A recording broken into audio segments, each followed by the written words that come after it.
Welcome back to Kearsarge Valley Magazine, and joining me now is Cindy Best. She is the creator and proprietor of ARTS, which is Adaptive Respite Therapeutic Play Services, which she's going to explain to us based in North Sutton. Thanks, Cindy. Hi. Now tell us a little bit about the history of ARTS and you and how this all got started. It's your brainchild. It is. Actually, I was a pediatric physical therapist for 20 years, so I've always worked with special needs children. I found when I moved to New Hampshire, I needed to kind of reinvent what I did for work. My younger son is on the autism spectrum himself, so I found it more and more difficult to work for someone else and be able to go advocate for him at school. So I kind of had to create my own job. So I took my love of art, because I've done art ever since I was a child, especially clay, and combine that with my physical therapy skills. So it's really adaptive art that I do. So I take all kinds of art projects and I adapt them to whatever that child's abilities are. Wow. So it could be a physical disability. My studio is all wheelchair accessible. It could be a child on the autism spectrum. It could be a right-sided weakness. It could be a cognitive issue or a learning disability. So I'm really able to work with all different kids. And because I'm used to always modifying things for children to be able to participate in the activity, I just apply that to art.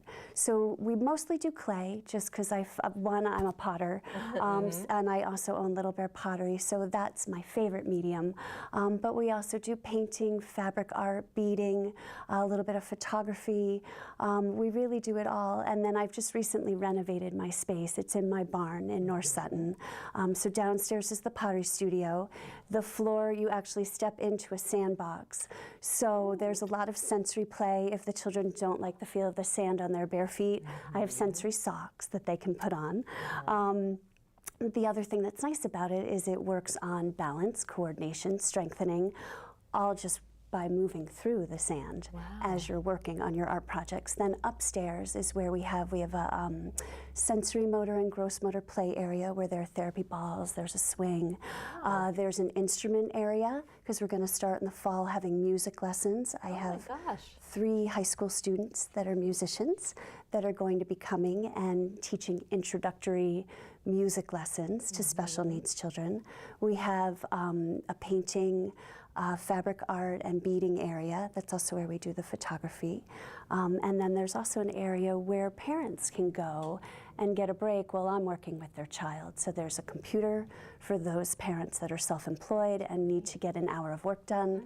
That's where the respite piece comes in. I kind of provide these exhausted parents with a break. So their child may stay with me for an hour art lesson, or they may stay for art and then music, that kind of thing. So parents are able to go upstairs and work on the computer.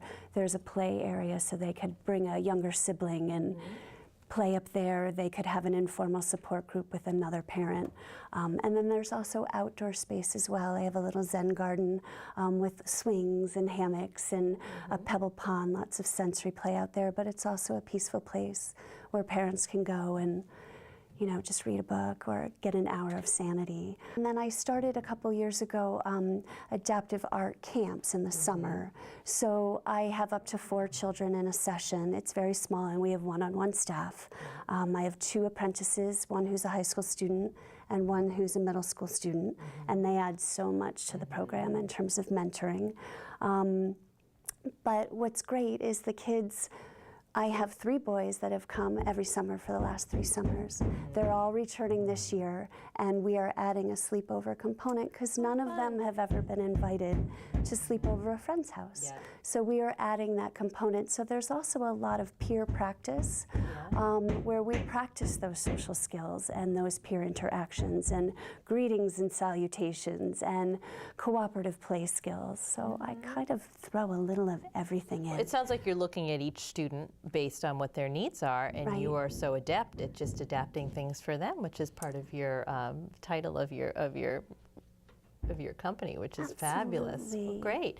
Now, so if people were interested in that camp, they could go to your website and check Yes. that out. We have a local company, New Hampshire, Vermont Computer Systems, that donated it. It's a couple, Barbara and Vasilius Georgistis. Oh, nice. They are a couple from Springfield, so a local couple. It's a local business, and they generously donated this website to us and a year of services. So the website is artstherapynh.com. Great. The schedule for the Adaptive Art Camp is on there, information about the classes. Also, there's information about the respite services that we offer for parents. There's a whole resource link Great. on the site. The other thing that Arts is developing and is initiating this fall is a collaborative parent support group. I used to help run a parent support group years ago here at the library. We were 3 desperate moms who had special needs children of our own, and we just were looking for support ourselves.